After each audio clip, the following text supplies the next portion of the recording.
Ben, este primeiro acordo pois xa nos permiteu no ano 24-25 comenzar a reducir os ratios en primaria, en infantil.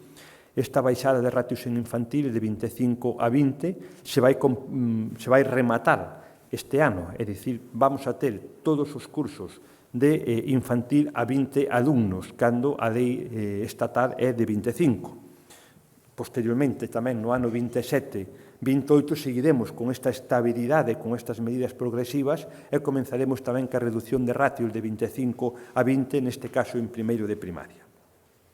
Esta mellora progresiva dos ratios en todas as etapas pois é unha decisión propia de Galicia, que adopta Galicia pese a que a lei estatal está en outros números moi superiores e pese a que hai reiterados anuncios por parte do Goberno de España que non se materializaron aínda nunha norma legal. Estamos, sen dúbida, a vanguarda en este ámbito a nivel nacional e o que vimos é que tanto o Estado, primeiro, non fixo nada e os anuncios que fixo pois son incluso menos ambiciosos que os que temos aquí en Galicia. Por exemplo, o anteproxecto de lei que aprobou o Goberno en Consello de Ministros, pero que non lle dou trámite parlamentario, fixa para primaria 22 alumnos, cando en Galicia estamos a 20. Isto nos vai levar, sen dúbida, a ter un dos ratios máis baixos de España, relación alumno-aula máis baixos de España, xa o estamos sendo.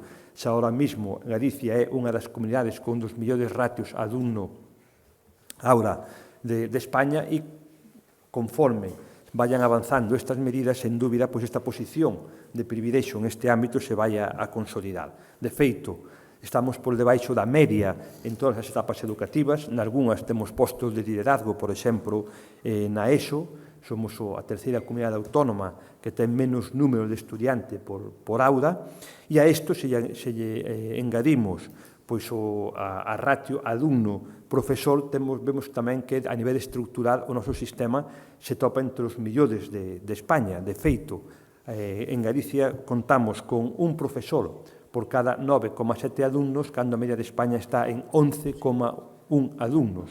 É dicir, son datos do propio Ministerio. É obvio que detrás desto hai o cumprimento dunha serie de compromisos políticos firmes que se están implementando de xeito progresivo, que xa se desenvolveron nos anos previos e que se van a seguir desenvolvendo nos anos posteriores. Obviamente, esta millora estructural, esta reforma estructural que iniciamos no curso 24-25 está acompañada de outras medidas tamén recollidas no acordo, como poden ser as melloras de agrupamentos no rural, que vai impactar de xeito directo en que se salven moitísimas unidades, o veremos máis adiante, e tamén todo o que ten que ver coa atención á diversidade. De feito, Galicia foi pioneira en cuantificar os alumnos con necesidades educativas especiales, que cuantificasen a hora de conformar grupos por 2 ou por 3 en función do grado de discapacidade, medida que tamén inspirou a outras comunidades autónomas e tamén ao propio Goberno, pese a que o Goberno tamén foi con rebaixas e no anterior anteproxecto só cuantifica por 2, outra vez Galicia crea escola en este ámbito. En definitiva, todas estas melloras estructurales están pensadas basicamente para ter unha atención máis especializada, unha atención máis individualizada e, en certa medida, mellorar o sistema educativo e obter os mellores resultados posibles. Obviamente, pese ao que xa se fixo, non nos podemos conformar, e de feito non o facemos. Fai tamén moi poucos meses asinamos tamén aquí en este recinto pois unha adenda sobre o acordo do ano 23 para traspasar e adiantar todas as medidas que estaban xa contempladas, adiantadas no tempo, neste caso no ámbito de secundaria. Adiantadas no tempo para que sexan xa unha realidade clara, unha realidade indiscutible. De feito, en este setembro, e como consecuencia da reorganización horaria dos profesores de secundaria, vamos ter en torno a 900 profesores máis en secundaria. Isto xa o anunciamos no seu momento, pero este incremento en torno a 900 profesores o que vai posibilitar é unha reconfiguración da xornada laboral do profesorado, tendo unha maior atención ás familias, unha mellor atención á diversidade e tamén para ter máis tempo para desenvolver proxectos educativos. Ben, o curso vai a comenzar o 9 de setembro con 298.436 alumnos, algo menos de 300.000 alumnos, nas aulas dende infantil, primaria, secundaria e bachaderato. Falta por pechar a matrícula no ámbito da formación profesional e tamén nas enseñanzas de adultos e de régimen especial. Pero nas enseñanzas obrigatorias, máis bachillerato, falamos de 298.436 alumnos. Isto supón unha caída con respecto ao curso pasado e confirma a tendencia nos últimos anos que ven derivado do contexto sociodemográfico de caída natalista do cual xa falábamos antes. En concreto, falamos de que vamos ter este curso académico nas enseñanzas que xa citei 4.617 alumnos menos. Unha regresión, unha caída natalista que, en certa medida, aínda que non do todo, se ve compensada pola chegada de poboación inmigrante, de alumnos procedentes do estranxeiro. Se botamos un pouco a vista atrás e vemos os datos, vemos que, por exemplo, se na última década o número de alumnos que caeron dentro do sistema educativo son 22.500 alumnos menos. Dende o ano 26 ao 16 hai 22.500 alumnos menos. E, sin embargo, temos máis alumnos estranxeiros. De feito, no curso 16-17 tiñamos un 2,6% de alumnado estranxeiro e hoxe temos prácticamente un 7% de alumnado estranxeiro no ensino non obrigatorio, no ensino obrigatorio. Pero o máis importante desto é o número de unidades. As unidades son as aulas, os grupos que se conforman para desenvolver o servicio. É o máis importante, é o que fixa a estructura do servicio. Ben, en todo o sistema mantemos un número prácticamente idéntico ao do ano pasado, moi semellante ao do ano pasado, en torno a 12.000. Temos incremento de algunhas unidades en infantil e primaria e en educación especial, en torno a 45 máis, e isto non é casual. O mantemento desta situación, pese a caída demográfica, non é unha casualidade, senón que é o resultado da posta en marcha das medidas recollidas no acordo sindical. De feito, gracias á implementación destas medidas, salvamos en este curso en torno a 300 unidades, que fan un total de 800 unidades.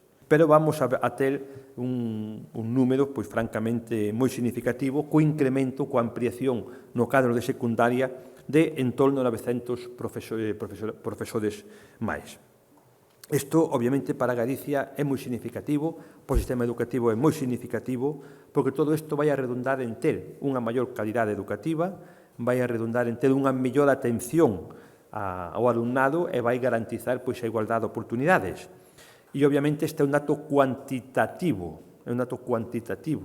pero a nós tamén nos importa moito o aspecto cualitativo, é dicir, o desempeño profesional que fan os profesores. E, en este caso, creo, o levamos dito en moitas ocasións, que é necesario seguir apostando por mellorar a carreira profesional docente e facelo cunha perspectiva integral, dende o acceso, formación inicial, formación continua e carreira profesional.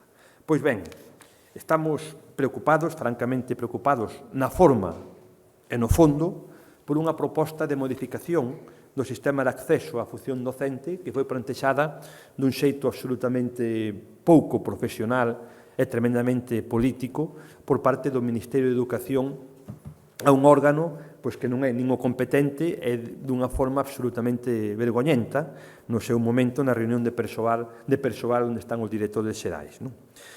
A parte da forma que é absolutamente lamentable, xa estamos acostumbrados, o peor é o fondo, porque no fondo en esta proposta é unha proposta que non aborda os puntos principais que deben ir encaminhados a mellorar a función docente, moi pouco ambiciosa, non aborda os retos básicos da actualización da profesión docente, é un novo parche, e que non aborda tampouco as competencias profesionais docentes que son aquelas que se entende debe ter un bo profesional, un bo docente para desempeñar con éxito o seu traballo. De feito, neste inicio de curso, dirixireime por carta á ministra Tolón para mostrarlle, por suposto, a sorpresa pola forma e a desconformidade co fondo de tratar estas cuestións e aportarlle, neste caso, o modelo galego que foi plantexado e traballado coas universidades galegas no seu momento para que lle sirva por menos de referencia ou de reflexión para plantexar unha medida que é básica e fundamental. A veces nos quedamos só no cuantitativo, pero o importante realmente é o cualitativo, é dicir, a capacidade de captar aos mellores profesionales, aos mellores docentes, de formarlos do mellor xeito e darlle unha carreira profesional que posibilite sacarlle o máximo rendimento ao profesorado e, por extensión, que esta mellora do profesorado redunde na mellora do alumnado, na mellora da atención do alumnado e na mellora do sistema educativo. Non se pode estar constantemente devaluando o sistema con despropósitos constantes. Esta proposta é un despropósito na forma e no fondo. Como xa dixen, temos un anteproxecto de Lei de Educación Digital. Esta Lei de Educación Digital está xa no trámite parlamentario. O gallá poidámola aprobar de xeito unánime durante este período de sesións. Contamos a aprobada, por suposto, antes de que finalice este ano. Estamos a falar dun marco legal, dunha legislación pioneira en España, pensamos que en Europa, inédita, e que pensamos que tamén servirá de inspiración a outras comunidades autónomas e ao propio Estado. Se trata de aproveitar as grandes potencialidades, as moitísimas e moi potentes e moi grandes potencialidades que ten a tecnoloxía no proceso de aprendizaxe, sin dúbida, un carrusel enorme de potencialidades, pero tampouco estar sometidos de xeito constante ao mundo digital, senón facer o con sentidiño e sempre con criterios pedagóxicos. De feito, esta convivencia en Galicia xa existe. Nos últimos anos evolucionamos o modelo híbrido e disgar cara a este camiño, cara ao uso de ferramentas tecnolóxicas ben selladas con material didáctico en formato físico. Isto estamos desenvolvendo en torno a 600 centros que voluntariamente teñen optado por este modelo. Inaudito, por desenvolver e pagar e xestionar un programa al pie de la letra do Ministerio de Educación, o Ministerio de Traballo multa as comunidades autónomas. Obviamente, é unha inseguridade xurídica brutal. Nós, no seu momento, xa non participamos na convocatoria deste ano, pero isto, obviamente, non pode levarnos a que renunciemos a ter profesionales deste tipo no sistema educativo. E, de feito, estamos traballando para diseñar un programa propio de auxiliares de conversa. Este programa propio de auxiliares de conversa, que obviamente ten as súas complexidades, porque estamos falando de cuestións de estranxería, estamos a piques de rematado, o presentaremos tan pronto teñamos rematado e queremos que os novos auxiliares estén xa para o inicio do segundo trimestre do noso sistema educativo. Insisto, aquí somos víctimas do descontrol, do desgoberno do goberno de España e, obviamente, máis alá de queixarnos, que nos queixamos e que lle exiximos tamén, por certo, lle exiximos unha compensación económica ao Ministerio de Educación, porque son os culpables de non arranxar ou non negociar co Ministerio de Traballo para que non nos multen. Cando falamos de atención á diversidade sempre dicimos que é unha das nosas prioridades e tamén sempre dicimos que se ten feito moito, pero que queda moito por facer, porque as necesidades son infinitas e todo o que se faga sempre vai ser insuficiente para dar resposta a todas as necesidades que temos. Pero é innegable que nos últimos anos temos avanzado, así o din e así o constatan informes tanto nacionais como internacionais, moito en atención á diversidade, sendo consciente, como xa digo, que nos quedan aínda moitas cousas por facer. Por iso se puxo en marcha no seu momento un plan de impulso da atención á diversidade que se vai a desenvolver en este ano con medidas ambiciosas, algunhas xa dixen, por exemplo, a incorporación en 2 anos, este ano xa foron 150, en 2 anos de 400 especialistas en PTs e AERES, 150 destes 400 en 2 anos xa comenzan este ano. Tamén se consolidaron 200 novos profesionais mediante unha modificación do acordo de catálogos. Temos aproximadamente 5.000 profesionais adicados á atención á diversidade, 5.000 profesionais adicados á atención á diversidade, que é o dobre do que tiñamos fai 15 anos, e, según o propio Ministerio, somos o ensino máis inclusivo de España, é dicir, onde temos o maior porcentaxe de alumnos con necesidades educativas especiales dentro do sistema ordinario. En Galicia case o 95%, o 94,2% dos alumnos con necesidades educativas especiales están escolarizados en aulas ordinarias. A revolución silenciosa da formación profesional nos últimos anos en Galicia pois é máis notoria e máis vibrante que nunca. O curso pasado tivemos récord de matrículas, en torno a 71.200 alumnos. Este curso non está pechado ainda ao prazo, que se pechará en setembro, pero contamos mantendo nunhas cifras semellantes, incluso superiores. Temos boas sensacións. Hai que ter en conta que cando rematou o último prazo de xullo, teñemos aproximadamente 57.000 persoas matriculadas, que é un 2% máis respecto aos matriculados na mesma data do ano pasado. En xeral, a convivencia en Galicia é boa.